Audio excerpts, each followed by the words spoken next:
Saya mau ke Dokter Adib. Dok, selama ini bagaimana penanganan yang diberikan kepada dari tim medis kepada pasien COVID-19 dengan risiko tinggi dengan kelompok-kelompok tadi yang sudah kita bahas? Ya, jadi kalau dengan kelompok risiko tinggi tadi, tentunya bagi kami di tenaga medis, kalau umpamanya mereka ada keluhan, tentunya mereka langsung harus mendapatkan perawatan ya. Terutama kalau kemudian keluhan-keluhan sedang berat, maka harus didapatkan di perawatan rumah sakit rujukan yang mempunyai sarana prasarana untuk melakukan perawatan itu. Gitu. Tapi yang jelas yang perlu kita lakukan adalah bagaimana pada kelompok-kelompok risiko tinggi ini mengurangi risiko paparan, mengurangi untuk menjadi tertular. Karena pada saat kemudian dia tertular, maka akan mempunyai risiko yang tadi tingkat kepaparan yang lebih tinggi dibandingkan kalau yang dia tanpa ada risiko. Gitu. Karena kita belum memiliki obat COVID-19, tentunya ini juga menjadi hal sulit bagi tim medis. Betul itu. Jadi itu yang memang beberapa laporan dari teman-teman kami yang melakukan perawatan pada kondisi-kondisi tertentu yang dengan faktor risiko itu memang dengan tingkat keparahan. Tapi terlepas dari itu ya, ada juga yang kemudian bisa disembuhkan juga dengan kondisi yang dia dengan faktor risiko. Tapi yang paling penting seperti dia katakan Pak Hari tadi, jangan sampai yang faktor risiko tinggi, yang mempunyai faktor risiko ya, baik itu karena usia ataupun faktor komorbid tadi, dia harus terhindar dari tertular.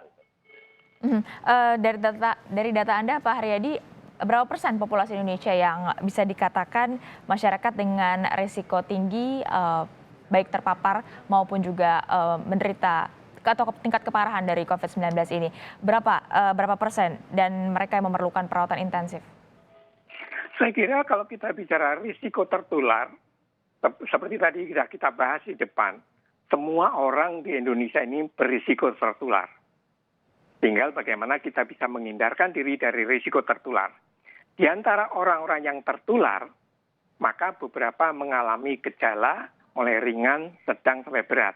Nah, di antara orang yang bergejala tadi, kira-kira antara sekitar 30% itu mengalami gejala yang berat yang membutuhkan perawatan. Artinya apa? Yang 70% ini walaupun dia bergejala, ringan maupun sedang, dan tidak membutuhkan perawatan, setiap saat yang bersangkutan bisa berkembang menjadi yang ringan menjadi sedang, yang sedang bisa menjadi berat. Jadi kita berharap orang yang bergejala tadi tentunya harus kita jaga. Kita memang sekarang saya sangat menghormati para tenaga-tenaga medis yang ada di rumah sakit yang berurusan dengan pasien yang sudah masuk dalam kondisi berat. Perjuangan mereka sangat berat secara moral bagaimana menyelamatkan. Tadi disampaikan oleh Dr. Adib, beberapa memang berhasil diselamatkan, tapi beberapa tidak berhasil diselamatkan. Betul. Ini adalah kondisi yang memang memprihatinkan buat kita semua, di samping masalah ketersediaan fasilitas.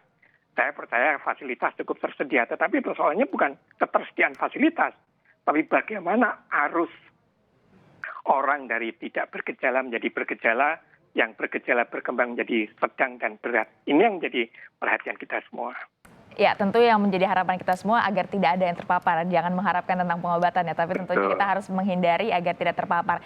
Jadi sekali lagi tadi sudah kesimpulan dari perbincangan kita adalah jangan sampai terpapar dari virus corona juga untuk bisa mengurangi beban. Dr. Adib dan kawan-kawan, terakhir mungkin bisa diingatkan kembali kepada masyarakat di sana bahwa kita masih ada di tengah pandemi COVID-19, belum ada obatnya, belum ada vaksinnya, sehingga kita harus menjaga diri kita tetap awas agar tidak terpapar. Silakan Dr. Adib. Ya, jadi pada saat kita bicara sekarang dengan kondisi yang saat ini, dengan pandemi COVID ini, yang paling penting adalah peran serta masyarakat. Gitu. Perubahan perilaku masyarakat terkait dengan masalah pandemi COVID ini menjadi penting. Gitu. Bagaimana masyarakat menganggap bahwa COVID ini adalah musuh bersama kita. Sehingga kita mempunyai langkah-langkah di dalam preventif pencegahan terhadap musuh yang kita hadapi. Dan musuh ini adalah sebuah ancaman kepada kita semua. Kita semua punya risiko untuk tertular. Kemudian tentunya bagaimana kita juga mencegah terhadap orang-orang yang dengan kelompok risiko tinggi tadi itu. Jadi kami berharap masyarakat mematuhi segala protokol, merubah perilakunya menjadi perilaku hidup sehat, Dan kehidupan kita saat ini tentunya harus beradaptasi dengan kehidupan yang dengan kondisi pandemi COVID. 3M, ya, menjaga jarak, memakai masker, kemudian mencuci tangan harus menjadi sebuah perilaku yang terus dilakukan oleh masyarakat sampai kapan? Sampai pandemi ini selesai, dan kita tidak tahu kapan pandemi ini selesai. Baik, ada kelompok yang rentan risiko tingkat keparahannya tinggi, tapi kita di luar kelompok itu pun sangat berisiko juga untuk terpapar COVID-19. Tidak ada yang tidak bisa terkena COVID-19. Untuk itu kita harus menjaga diri dan juga taat protokol kesehatan. Terima kasih banyak atas pencerahan dari Pak Adip, Dr. Adip dan juga Pak Haryadi pada pagi hari ini. Terima kasih banyak, sehat selalu Dr. Adip dan juga Pak Haryadi.